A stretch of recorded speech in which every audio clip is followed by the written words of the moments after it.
Welcome all, आप सभी का कन्नौज पुलिस के ई ऑफिस चैनल में स्वागत है।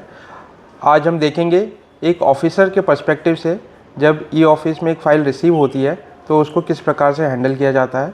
आज एक अकाउंटेंट और बड़े बाबू के द्वारा जो फ़ाइल सुप्रिटेंडेंट ऑफ पुलिस को भेजी गई है उसको हम लाइव एग्जांपल देखेंगे कि उसको किस प्रकार से हैंडल किया जाता है। मैं अमित कुमार आनंद, एसपी कन्नौज। हमने 11 नवंबर 2023 को कन्नौज पुलिस में ई ऑफिस को इम्प्लीमेंट किया है। इससे पहले जब मैं एसपी सिद्धार्थनगर था तो वहाँ पे 11 अप्रैल 2023 को ई ऑफिस को सक्सेसफुली इम्प्लीमेंट किया था। Siddharthnagar was the first district in whole UP to implement e office. UP police में भी और पूरे प्रशासन में भी डिस्ट्रिक्ट लेवल पे इम्प्लीमेंट करने वाला e office Siddharthnagar was the first district. Second जब कन्नौज में आए तो Kannauj was the second district जहाँ पे हमने इसको पूरी तरह से इम्प्लीमेंट किया है। तो हम इसको आज लाइव एग्जांपल देखेंगे, उसका ट्यूटोरियल देखेंगे। एज अ ऑफिसर हम लोग कैसे ई ऑफिस में काम करेंगे। तो सबसे पहले जो हम लोग जाएंगे अपना ब्राउज़र खोलेंगे, उसमें कोई भी आपका क्रोम है या अन्य कोई भी ब्राउज़र आप यूज़ कर रहे हैं तो हमें इसमें जो इस तरह से हमें police.up eoffice.gov.in इस पे जाना है। मेरे में पहले से कई बार लॉगिन हुआ है तो इसलिए ऑटोमेटिक आता है। इस पर आप जब जाएंगे तो अगर आप ट्राई करेंगे खोलने का police.up eoffice.gov तो ये नहीं खुलेगा। वो इसलिए है क्योंकि इसमें आपको VPN की ज़रूरत है। VPN किस तरह से इंस्टॉल किया जाना है, किस तरह से यूज़ किया जाना है, वो पूरे के वीडियोज़ में हमारे चैनल पर बताया गया है। तो ये मैंने जानबूझ के ऐसे किया क्योंकि कई बार हम लोग लॉगिन करना चाहते हैं और जब शुरुआत में होते हैं तो हम भूल जाते हैं कि हमें VPN डालना था और फिर इसी चीज़ पर हम लोग परेशान होते हैं। इसलिए स्टेप्स मैंने जानबूझ के। तो जब आपका अगर VPN इंस्टॉल्ड है सिस्को का तो इस तरह से ये इसमें ये आइकन आएगा, इस पर आपको क्लिक करना है, इसको कनेक्ट करेंगे। इसमें ये जो 164.100.181.252 इस पर हमें कनेक्ट करना है, इस पॉपअप पे। और फिर यहाँ पे जो हमारा VPN का पासवर्ड है वो हमें डालना है। इसको ओके करेंगे तो हमारा VPN यहाँ पे कनेक्ट होने के लिए तैयार हो जाएगा। जब ये VPN कनेक्ट हो जाएगा तब हम अपने ई ऑफिस पोर्टल को एक्सेस कर पाएंगे। अब जब हम इस पर क्लिक करेंगे वापस तो हमारा ये ई ऑफिस का जो पोर्टल है उसको हम लोग एक्सेस करेंगे।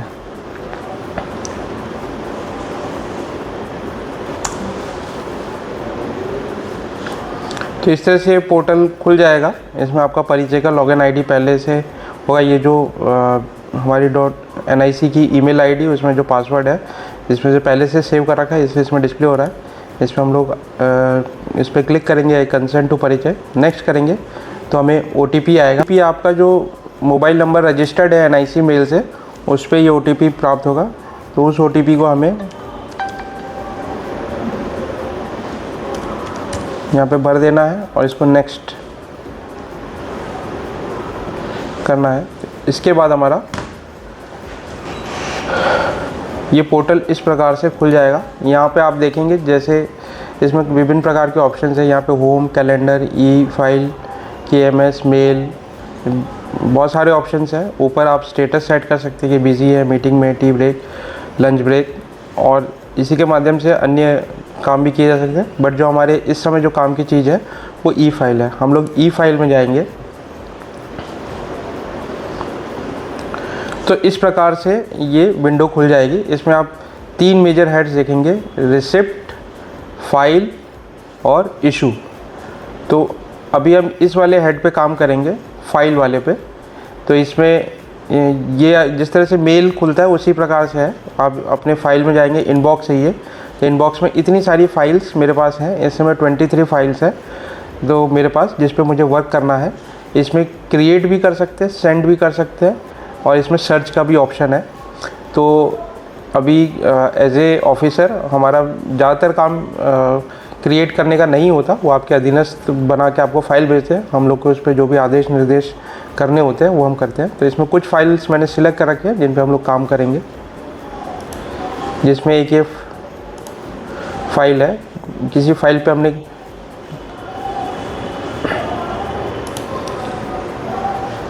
हम लोग जाएंगे, जैसे ये फाइल है आप फाइल में देखेंगे तो ये फाइल नंबर आएगा, ये ऑटोमेटिक जनरेट होता है। इसमें आप सब्जेक्ट डाल सकते हैं कि ये फ़ाइल का क्या सब्जेक्ट है, किसने भेजा है ये, जैसे हमारे Mohammad rice head clerk branch, ये हमारे बड़े बाबू, उन्होंने ये फ़ाइल भेजा है। कब भेजा था, 27/3/24 को भेजा था, और मैंने कब रीड किया इसको, 2/4/24 को। मैंने कुछ फ़ाइलें रखी हुई थी कि हम इसको प्रोसेस करें यहाँ पे वीडियो बनाने के लिए। तो इसमें हम ये भी देख सकते हैं कि ये फ़ाइल कब से किसके पास कितने दिनों तक पेंडिंग रही। तो इससे हमारा प्रोसेस हम लोग इम्प्रूव कर सकते हैं, जो पेंडेंसी आती है और जो टाइम लगता है उसको हम कम कर सकते हैं। जैसे मैं अब इस फाइल पे क्लिक करूँगा तो ये फ़ाइल खुल जाएगी। इस फाइल में आपके स्क्रीन पे 2 मेजर पार्ट दिख रहे होंगे। ये ग्रीन कलर का जो पार्ट है ये हमारा नोटिंग वाला पार्ट है, जो ग्रीन नोट कहलाता है, और ये राइट वाला पार्ट है, इसमें लिस्ट ऑफ कॉरस्पॉन्डेंसेस लिखा हुआ है। यहाँ पे जिस प्रकार से एक फ़िज़िकल फ़ाइल होती है उसमें नीचे से ऊपर जो पेपर रखे जाते हैं, उसी प्रकार से इसमें ये पेपर रखे गए हैं। जैसे इस पर मेरे पास एक रिसिप्ट आया हुआ है, जिसको अगर मैं क्लिक करूँगा तो इसको मैं देखता हूँ, तो ये रिपोर्ट आरआई ने भेजी थी कि ये जो एसआई है ये गैर हाजिर हो गए हैं, इनका स्पष्टीकरण लिया गया। और उसके बाद इन्होंने मेरे सामने फ़िज़िकली पुटअप किया था, तो मैंने इसे पीई के लिए ऑर्डर कर दिया, सीओसीटी के लिए। और ये हेड क्लर्क के पास गया, क्योंकि हम ई ऑफिस पे, तो हेड क्लर्क ने हमें ये ई ऑफिस में फ़ाइल बना के भेजी है। क्योंकि मैंने ऑलरेडी इसमें लिख दिया था कि सीओसीटी द्वारा इसमें प्रारंभिक जांच कराई जानी है, तो वही इन्होंने अपने ग्रीन नोट में लिखा हुआ है कि ये जो एसआई है इनकी गैरहाजिरी के संबंध में प्रारंभिक जाँच का ऑर्डर बना के भेजा हुआ है। तो जो ऑर्डर इन्होंने पहले ही बना दिया, क्योंकि मैंने इसमें ऑर्डर दिया था। तो फिर हम ये ड्राफ्ट में जाएंगे और ये व्यू ड्राफ्ट देखेंगे। तो ड्राफ्ट फॉर अप्रूवल, डीएफए मतलब ड्राफ्ट फॉर अप्रूवल होता है। तो अगर मैं इससे, जो इन्होंने ऑर्डर बनाया हुआ है, अगर मैं इससे सहमत हूँ तो मैं साइन कर दूँगा और ये फाइल पे पुटअप हो जाएगा, फिर आगे काम चलेगा। इसमें कुछ मुख्य बातें अगर हम देखेंगे, ये वर्ड फाइल के रूप में भेजा हुआ है। इसमें फ़ायदा ये है कि अगर मैं इसमें कुछ एडिट करना चाहूँ तो मैं इसमें एडिट कर सकता हूँ। जैसे अगर इन्होंने कोई सेंटेंस गलत लिखा हुआ या मुझे कुछ एडिट करना है, तो मैं इस एडिट ऑप्शन में जाऊँगा और इसमें जैसे कोई भी चीज़ है, जैसे अगर मुझे डिलीट करना है, यहाँ से मैंने कट कर दिया और जो भी मुझे टाइप करना है मैं टाइप कर सकता हूँ। तो मैं यहाँ पे टाइप कर दिया। यहाँ पे एक आप देख रहे होंगे पत्रांक करके, हैशटैग डॉक्यूमेंट नंबर, हैशटैग दिनांक, हैशटैग फिर अप्रूव डेट, हैशटैग। इस कोड का मतलब ये है कि जैसे आपने शुरुआत में देखा होगा, ये फ़ाइल मुझे पहले रिसीव हुई थी 3-4 दिन पहले, और मैंने इसे आज ओपन किया है। अगर जो भी अधीनस्थ है उसमें पहले से ही डेट डाल देंगे, तो ज़रूरी नहीं कि मैं उसी दिन को वो डेट एक्सेस करूं। जैसे उन्होंने 27 तारीख को मुझे फ़ाइल भेजी और मैं इसे 2 अप्रैल को खोल रहा हूं, तो अगर पहले से डेट पड़ी रहेगी तो उसमें डिस्क्रिपेंसी आ जाएगी। तो अगर ये जब हम कोड यूज़ करते हैं, तो जिस डेट को भी मैं फ़ाइल को अप्रूव करूँगा, साइन करूँगा, वो ऑटोमेटिक नंबर यहाँ पे डेट आ जाएगा यहाँ पे। तो जैसे हमने इसको जैसे सपोज़ अपडेट कर लिया, अपडेट पे गया मैं, अब मैंने पढ़ लिया कि हाँ भाई इसमें जो भी इन्होंने कंटेंट लिखा हुआ है सही है, तो फिर मैं अप्रूव पे जाऊँगा, यस करूँगा। इसमें फिर हमारा ऑप्शन आएगा डीएससी साइन का। डीएससी साइन के लिए आपका डिजिटल सिग्नेचर बना होना चाहिए। उसके बारे में भी पूर्व में वीडियो डाला गया है, किस प्रकार से डिजिटल सिग्नेचर बनना है, उसका यूज़ किस प्रकार से होना है। तो आप डिजिटल सिग्नेचर में जाएंगे तो 2 ऑप्शन आता है, कस्टम और डिफ़ॉल्ट। अगर आप डिफ़ॉल्ट डाल देंगे तो लेफ़्ट हैंड साइड पेज के लोअर पोर्शन में ऑटोमेटिक साइन हो जाएगा। अगर आप कस्टम में जाएंगे तो आप चूज़ कर सकते हैं कि मैं कहाँ पे इसको साइन करना चाहता हूँ। जहाँ मेरा पदनाम लिखा उसके ऊपर मैंने इसे क्लिक किया और फिर साइन दबाया। ये फर्स्ट टाइम आपसे कोड मांगेंगे, अगली बार इसकी ज़रूरत नहीं पड़ेगी। तो ये मेरा डिजिटल सिग्नेचर हो गया। 2 अप्रैल 2024 को 13:11:37 पे ये मैंने साइन कर दिया है। इसमें आप देखेंगे अब ये जो कोड था वहाँ पे हैशटैग लगे हुए थे, वहाँ पे ऑटोमेटिक दिनांक आ गया 2/4/2024। ये पत्रांक, ये हर ई ऑफिस में हर पेपर को ऑटोमेटिक नंबरिंग मिलती है, तो ये नंबर हमेशा छपाएगा। और ये जो ऊपर ये फाइल नंबर है, जो भी इसके कोड हमने सेट करे हैं उसके अनुसार से फाइल नंबर मिलता जाएगा। ये हर पेज पे छपता है। और ये पत्रांक जो हमने वहाँ पे कोड लेगा, तो यहाँ पे ये पत्रांक आ गया। अब मैं वापस अपने ग्रीन नोट वाले पोर्शन में जाऊँगा। यहाँ पे मुझे कोई और बात कहनी होगी तो मैं लिख सकता हूँ। सपोज इसमें मैं कोई अन्य बात नहीं करना चाहता, बस मैंने लिख दिया कि हाँ भाई मैंने साइन कर दिया, साइंड कर दिया। इसको हम लोग सेंड, इसमें देखेंगे 2 ऑप्शन है, सेंड और सेंड बैक। सेंड करेंगे तो आप पर्टिकुलर आदमी को जिसको भेजना चाह रहे हैं खुद सिलेक्ट करना पड़ेगा किसको आप भेजना चाहते हैं। सेंड बैक करेंगे तो जिसने आपको भेजा है उसी को ही रिटर्न चला जाएगा। जैसे इसमें मोहम्मद रईस ने भेजा था मुझे, तो उनको वापस उन्हीं को ही चला गया। और ये मैंने DSC साइन एंड सेंड कर दिया, तो ये फाइल अब उनको सक्सेसफुली सेंड हो गई। अगर मैं अपने सेंड वाले ऑप्शन में जाऊंगा तो मैं देखूंगा, हाँ देखिए यही मैंने अभी फाइल सेंट ऑन 2/4/2024 1:13 पे मैंने करी है। इसमें एक अच्छा ऑप्शन ये है कि बाई चांस आपने फ़ाइल सेंड कर दी और आप चाहते हैं कि उसमें मुझे कुछ एडिट करना था, तो आप उसे पुल बैक भी कर सकते हैं। यहाँ पे ये पुल बैक का आइकन दिख रहा है। ये पुल बैक का आइकन तब तक वैलिड रहेगा जब तक कि जिसको आपने सेंड किया हुआ है उसने वो फाइल खोल ना ली हो। अगर उसने नहीं खोली है, जैसे मैंने जस्ट अभी भेजा और मुझे रियलाइज़ हुआ कि भाई इसमें कुछ मिस्टेक है, तो अगर मैं इसे पुल बैक पे क्लिक करूँगा बट मुझे रिमार्क देना पड़ेगा, तो मैं यहाँ पे ऐसे टेस्ट केस लिख दे रहा हूँ कि मैं क्यों पुल बैक कर रहा हूँ। ओके किया मैंने, तो यहाँ से वापस अब हम देखेंगे तो ये मेरे वापस इनबॉक्स में आ चुकी होगी। ये देखिए मेरे वापस इनबॉक्स में है। तो अब अगर मैं इसमें कुछ एडिटिंग करना चाहूँगा तो मैं एडिट कर सकता हूँ, नहीं तो इसे वापस हम सेंड बैक कर दे रहे हैं।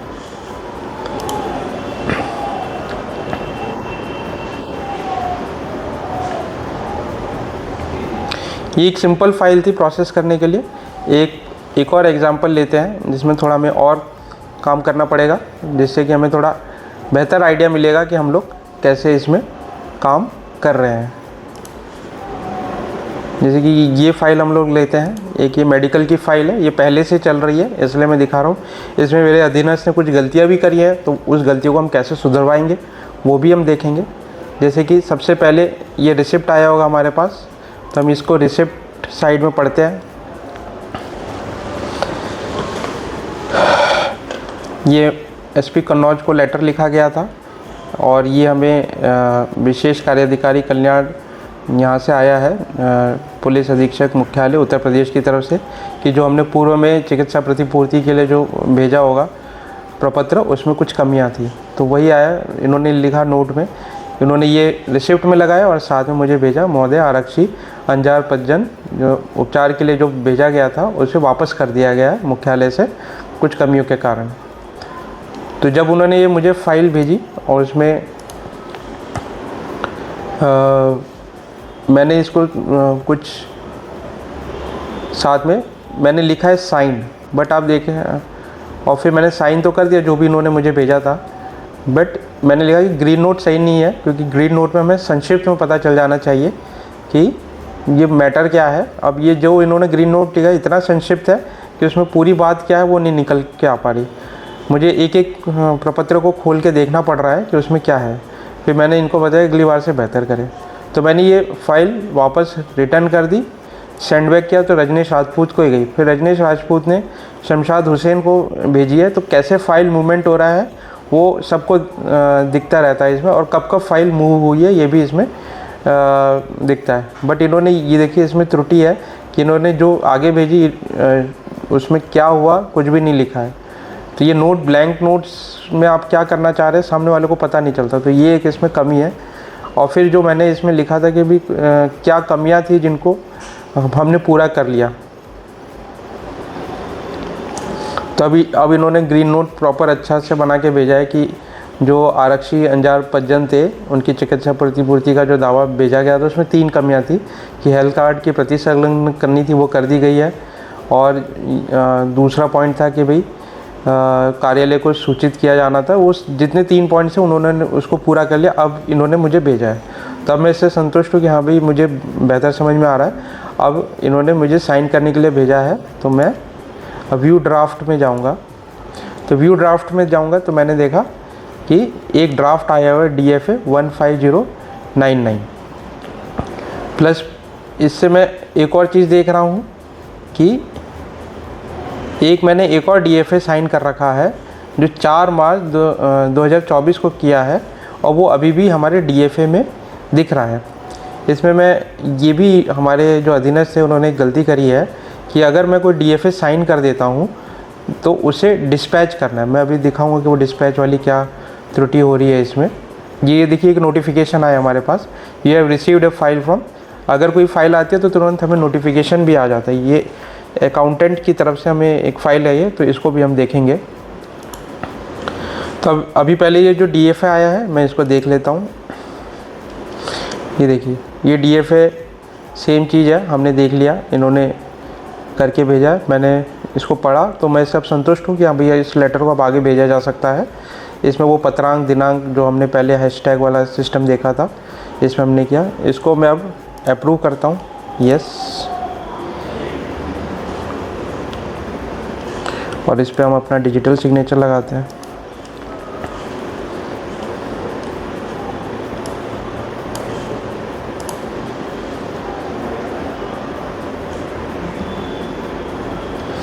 ये हमारा डिजिटल सिग्नेचर इस पे आ गया। अब मैं वापस जाता हूँ और इस बार मुझे ग्रीन नोट, इन्होंने जो ये जो गलती करी है इसके बारे में भी मुझे इन्हें बताना है। ये देखिए इसमें बहुत ज़रूरी है कि एज ए सीनियर ऑफिसर अगर ये ऑफिस को इम्प्लीमेंट करना है तो इसकी जिम्मेदारी सीनियर ऑफिसर की ज़्यादा है, क्योंकि टॉप डाउन अप्रोच पे अगर हम जो हमारे अधीनस्थ अधिकारी जो भी है वो अपने ई ऑफिस को ढंग से अगर नहीं चला रहे, ढंग से ऑपरेट नहीं कर रहे और उनकी गलतियों को नहीं टोका जाएगा तो फिर वो जो इसका ऑप्टिमम यूज़ किया जा सकता हम लोग नहीं कर पाएंगे और वो गलतियाँ धीरे धीरे हमारे सिस्टम में बैठ जाएंगी। पुलिस में अधिकतर देखा जाता है कि भाई किसी भी पुराने आदमी से पूछो कि भाई ऐसा क्यों कर रहे हैं, तो बोलेंगे हम तो पहले भी ऐसे ही करते थे और यही करने का तरीका है और आगे भी इसी प्रकार होगा। तो क्योंकि एक नया सिस्टम शुरू हो रहा है तो इसमें हम कोई गलत चीज़ हमारे प्रणाली में ना आ जाए तो हमें उसे सुधार करते रहना चाहिए। तो हमें स्वयं भी पता होना चाहिए कि क्या गलतियाँ करी जा रही है, तो उसको हम गलती को सुधारना है।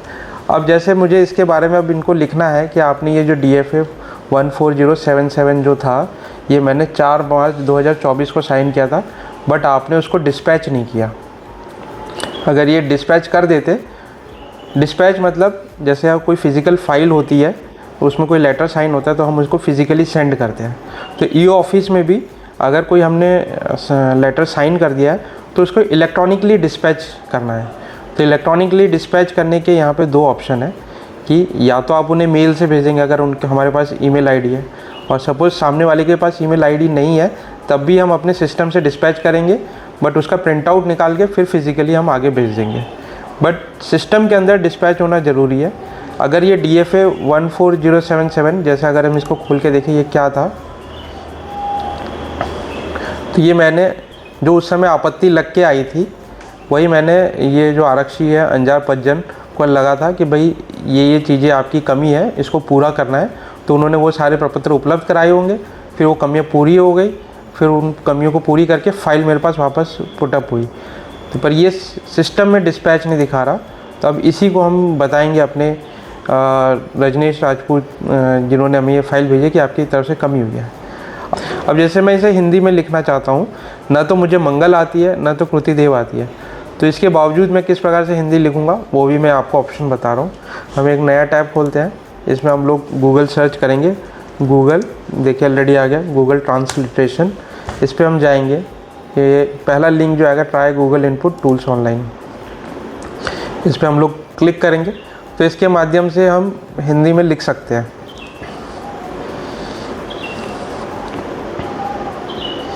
इस प्रकार से ये विंडो ओपन हो जाएगी। इसमें जहाँ ये इंग्लिश दिख रहा है हमें इसमें अपनी लैंग्वेज चूज़ कर लेनी है किस में हम लिखना चाहते हैं, जैसे हिंदी हो गया। और जैसे हम लोग व्हाट्सएप में लिखते हैं उसी प्रकार से हमें इसको लिखना है। हम लोग इसे रोमन लेटर्स में ही लिखेंगे और वो हिंदी में कन्वर्ट हो जाएगा। जैसे मैं अब इसको बताना चाह रहा हूँ कि मैंने DFA 14077 4 मार्च 2024 को साइन कर दिया गया था, बट आपने इसको डिस्पैच नहीं किया गया, ये गलत है। इसको आप अगली बार से सही रखेंगे और सुधार करें। DFA क्योंकि मैंने ऑलरेडी हिंदी चूज़ कर दिया है इसलिए वो ऑप्शन सारे इस पर 14077।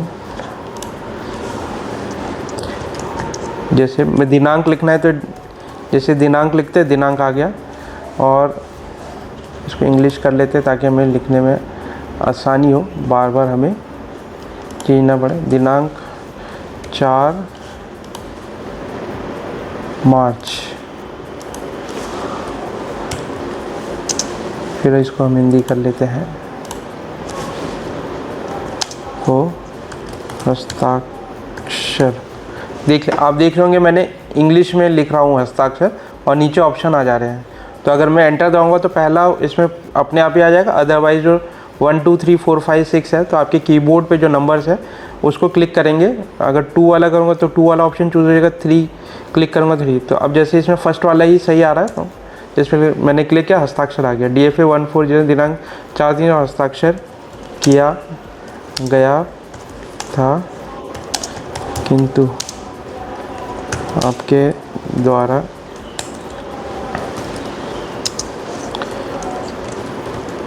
ई-ऑफिस पर डिस्पैच नहीं किया गया।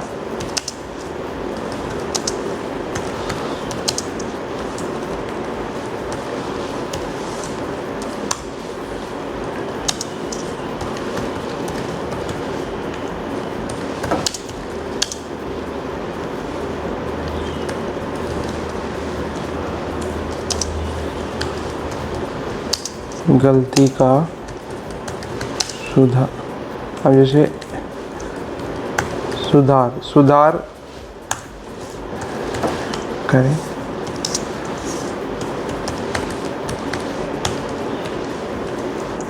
ना हो। ठीक है, ये मैंने जो मुझे निर्देश देना था मैंने लिख लिया। और फिर ग्रीन नोट पे लिखने के लिए ग्रीन नोट पे क्लिक करेंगे, यहाँ पे ग्रीन नोट आ जाएगा। यहाँ पे मैंने लिख दिया साइंड, जो इन्होंने DFA भेजा था वो तो मैंने साइन कर दिया, बट साथ में मैंने जो इसमें इन्होंने गलती करी थी वो भी मेंशन कर दी। तो अब ये जब फाइल उनके पास जाएगी तो इसको ये पढ़ लेंगे और उनको पता चल जाएगा कि ये गलती मुझे सुधारनी है। तो इसको हम लोग एक बार इस पे F पे जाएंगे। देखिए, अगर उन्होंने वो भेजा होता वो लेटर, तो वो लेटर यहीं पे हमें पत्रावली पे दिख रहा होता। अभी मैंने लिख दिया, अब इसको हम सेंड बैक कर देंगे। This is sine and send. ये एक फाइल हमने साइन कर दी, ये चली गई। अभी कुछ एक और एग्जांपल दिखाते हैं।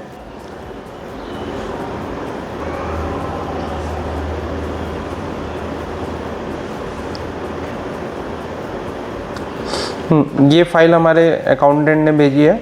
इसमें इन्होंने अपने ग्रीन नोट में लिखा हुआ है कि जो मजदूरी में जो पैसा था उसमें कुछ लोगों के भी रह गए हैं, तो हम मुख्यालय को मांग पत्र लिख रहे हैं। तो मैं ड्राफ्ट में जाऊंगा, ड्राफ्ट में जाएंगे, इधर इस DFA पे हमने क्लिक किया तो वित्त नियंत्रक उत्तर प्रदेश पुलिस मुख्यालय को लेटर लिखा हमने।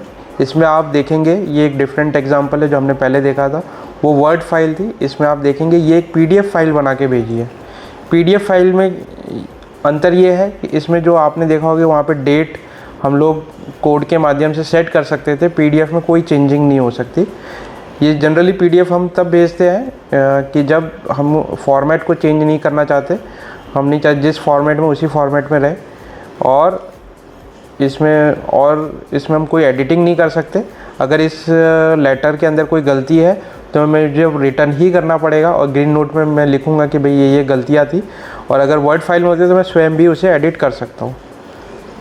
तो अब जैसे मैंने ये लेटर पढ़ लिया, मुझे सही लग रहा है कि हाँ भी ये लेटर सही है, इसे भेजा जाना चाहिए। मैंने इसको अप्रूव किया, यस किया। यहाँ पे हम इसको डिजिटल सिग्नेचर अब अपना अप्लाई करेंगे।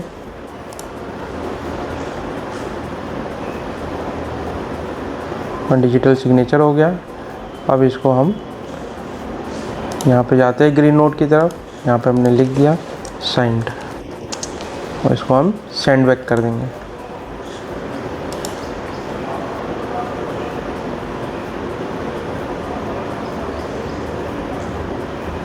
ठीक, ये तो हो गया। ये हमने कुछ फाइल्स के एग्जांपल देख लिए, किस प्रकार से इसको हैंडल करना है हमें। तो ये वाला जो टैब था, फाइल वाला टैब हमने देख लिया। अब हम ये रिसिप्ट वाला टैब देखेंगे। रिसिप्ट क्या होता है, रिसिप्ट कैसे क्रिएट किया जाता है, इसके बारे में पूर्व में भी वीडियो बनाया गया है, उसको आप डिटेल में देख सकते हैं। एज ए सीनियर हमें रिसिप्ट में क्या काम करना है वो हम देखेंगे। रिसिप्ट में हम लोग इनबॉक्स में जाएंगे, तो मैं देख रहा हूँ एक रिसिप्ट मुझे आया हुआ है। तो इसके रिसिप्ट में क्लिक करूँगा और तो मैंने देखा है इसमें रिसिप्ट, जैसे ये स्वतंत्रता दिवस के अवसर पर अराजपत्रित पुलिस अधिकारी कर्मचारी के सेवा उल्लेख के आधार पर पुलिस महानिदेशक का प्रशंसा चिन्ह देने के संबंध में है। तो ये लेटर मुख्यालय से आया था, आईजी सर के माध्यम से। ये आईजी सर का लेटर है। तो अब इसमें ये जो हमारे बड़े बाबू ने हमें ये लेटर भेजा है, और इस पर मैं डिसाइड करूँगा कि इसमें हमें क्या आगे करना है। रिसिप्ट और फाइल में बेसिक अंतर ये होता है कि एक फ़ाइल नंबर ऑफ रिसिप्ट से बनती है, कई सारे रिसिप्ट्स मिल के फ़ाइल बनती है। जैसे ये एक इम्पॉर्टेंट पत्र आया है, इस पर फाइल खुलनी चाहिए। तो फाइल हम नॉर्मली ऐसे प्रकरणों के लिए खोलते हैं, या तो वो बहुत ही महत्वपूर्ण है जिसको हमें ट्रैक करना है, या उसमें मल्टीपल कम्युनिकेशंस होने हैं और वो कई लंबे समय तक चलेंगे। तब जैसे ये मेरे पास रिसिप्ट आया, मैंने इसको पढ़ा कि इसमें हमें क्या करना है। तो मैं इसमें जाऊंगा कि इसमें कोई ड्राफ्ट नहीं है, क्योंकि इसमें उन्हें खुद नहीं पता है कि इसमें मेरे द्वारा क्या निर्णय लिया जाएगा। तो उन्होंने मेरे के लिए भेजा है कि आप इसको पढ़ लीजिए और फिर जो भी दिशा निर्देश दिए जाने मैं दूंगा। तो अब मैं जैसे इस पर सेंड बैक करूँगा और यहाँ रिमार्क्स में मैं लिख दूँगा, पहला रिमार्क तो मैं दूँगा पुट अप इन फाइल। तब इस लेटर को, इस रिसिप्ट को एक फाइल में पुटअप करेंगे। वो फाइल जब आएगी तो हमारी फाइल वाले सेक्शन में दिखेगी, जो हम प्रोसेस कर रहे थे। प्लस साथ में मैं लिखूँगा make committee of additional SP, और 2 COs के हम यहाँ पे इस कमिटी को बनाने के लिए दे रहे हैं।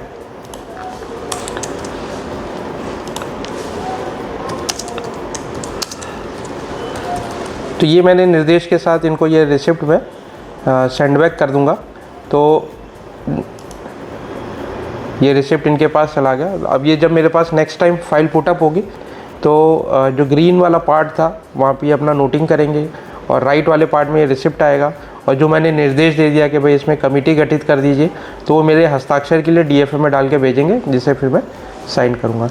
तो ये एक हमने रिसिप्ट वाला पार्ट देख लिया। और यहाँ आप एक टैब देख रहे होंगे इशू। तो ये जो मैं पहले एक डिस्पैच की बात कर रहा था, तो डिस्पैच मेरे द्वारा भी किया जा सकता है और मेरे अधीनस्थ के माध्यम से भी किया जा सकता है। बट क्योंकि वो फाइल मेरे अधीनस्थ द्वारा जनरेट की जा रही है, तो आइडियल ये होगा कि वही उसे डिस्पैच करे। मैं एक बार फिर से वो डिस्पैच वाली चीज़ दिखा दे रहा हूँ। हम अपने कोई फाइल इनबॉक्स में गए, और एक ये फाइल हमारे पास है बजट समर्पण की लेके, कि 2023 में जो प्राप्त हुआ वह हुआ, उसकी संपूर्ण सूचना ये है। ये मैंने रिसिप्ट देखा क्या इन्होंने भेजा हमें। ये कि लेटर आया था जिसकी हमें कंप्लायंस करनी है। ये प्रारूप है, तो इस प्रारूप के आधार पे मुख्यालय के लेटर के इन्होंने हमें एक DFA बना के भेजा होगा। हमने अपना DFA खोला, इसमें इन्होंने ये PDF फॉर्मेट में भेजा है। इन्होंने सारा जो भी हमारा कंप्लायंस करना था उसका डेटा बना दिया। इसे मैं अप्रूव कर रहा हूँ। तो जब हमने अप्रूव किया और इसमें कस्टम में जाएंगे, तो यहाँ पे हम अपना डिजिटल सिग्नेचर अप्लाई करेंगे। डिजिटल सिग्नेचर अप्लाई कर दिया हमने। अब यहाँ पे देखिए, यहाँ पे एक ऑप्शन है, मैं इनिशिएट डिस्पैच कर सकता हूँ, यानी मैं डायरेक्टली इस लेटर को जो भी संबंधित हैं उनको कर सकता हूँ। जैसे इनिशिएट डिस्पैच पे किया तो मेरे पास 2 ऑप्शन आ गए, सेंड डिस्पैच विद फॉलोअप और सेंड डिस्पैच विदाउट फॉलोअप। इनके क्या काम है ये पूर्व में एक वीडियो डाला गया है, उसमें आप डिटेल में देख सकते हैं। अगर जिसको भी मुझे भेजना है, जैसे मैं यहाँ पे अपर पुलिस महानिदेशक मुख्यालय उत्तर प्रदेश पुलिस मुख्यालय लखनऊ को ये लेटर है, अगर ये ई-ऑफिस पे होंगे तो मैं यहाँ पे ऐड रिसिपेंट्स में जाऊँगा और मैं उनके यहाँ पे चूज़, जैसे यहाँ पे इतने सारे हमारे पास ऑलरेडी दिख रहे हैं जिनको मैं इसको डाल सकता हूँ, और जैसे इसमें मैं चूज़ कर सकता हूँ कि मेरे को किसको भेजना है। इसमें मुझे सर्च करना पड़ेगा, तो मैं डायरेक्ट भी भेज सकता हूँ यहाँ से सिलेक्ट करके। अदरवाइज़ मैं नॉर्मली क्या करूँगा, मैं इसे सेंड बैक कर दूँगा, और जो हमारे संबंधित जिसने मुझे ये फ़ाइल भेजी है उसके माध्यम से ये फ़ाइल चली जाएगी। डीसी साइन एंड सेंड कर देंगे उनको, ये फ़ाइल चली जाएगी। इस प्रकार से हमने देखा कि फ़ाइल कैसे क्रिएट होती है, और रिसिप्ट वाला पोर्शन देखा। अगर ये जो अभी मैं डिस्पैच वाला ऑप्शन दिखा रहा था, अगर ये मैं स्वयं डिस्पैच करता तो मेरे वाले सेंट वाले यहाँ पे दिख रहा होता। तो जो मेरे अधीनस्थ जितने भी डिस्पैच वाला ऑप्शन कर रहे होंगे उनके ये वाले कॉलम्स भरे दिखेंगे। तो ये एक शॉर्ट ट्यूटोरियल था कि ई ऑफिस में एज ए सीनियर ऑफिसर हमें कैसे काम करना है, और किस तरह से फ़ाइल आती है उसको किस तरह से हैंडलिंग की जाएगी। देखिए, ई ऑफिस को सक्सेसफुली इम्प्लीमेंट करने की जिम्मेदारी जो भी हेड ऑफ़ द डिपार्टमेंट है उसी की सबसे ज़्यादा है, क्योंकि अगर अल्टीमेटली जो भी ई ऑफिस में जनरेट होगा पेपर, उस पर आपको डिजिटली साइन करने पड़ेंगे। अगर वो डिजिटली साइन हम नहीं करेंगे तो हमारे अधीनस्थ तो पेपर वर्क पहले से ही करता रहे, उसी प्रकार से पेपर पुट अप होता रहेगा। अगर चेंज लाना है तो as a head of the department हमें उसको इन्फोर्स करना पड़ेगा। उसके लिए ज़रूरी है कि हमें स्वयं भी पता हो कि हमें कैसे काम करना है, और कहीं पे गलती कर रहे हैं तो जैसे मैंने इसमें ग्रीन नोट में कुछ ऑप्शंस बताए कि अगर वो गलती कर रहा है तो हमने उसी में टाइप करके उसे बता दिया कि ये गलती कर रहे हो आप, तो अगली बार उसे वो बेहतर करके लाएगा। तो हमारी क्योंकि ये ई ऑफिस नया सिस्टम है, इसमें जो गलतियां कर रहे हैं हमारे अधीनस्थों को भी नहीं पता है कि उनको भी ट्रेनिंग की ज़रूरत है। तो हम उनसे समय समय पे जो भी गलती कर उसे टोकते रहेंगे तो हमारा सिस्टम बेहतर होता जाएगा।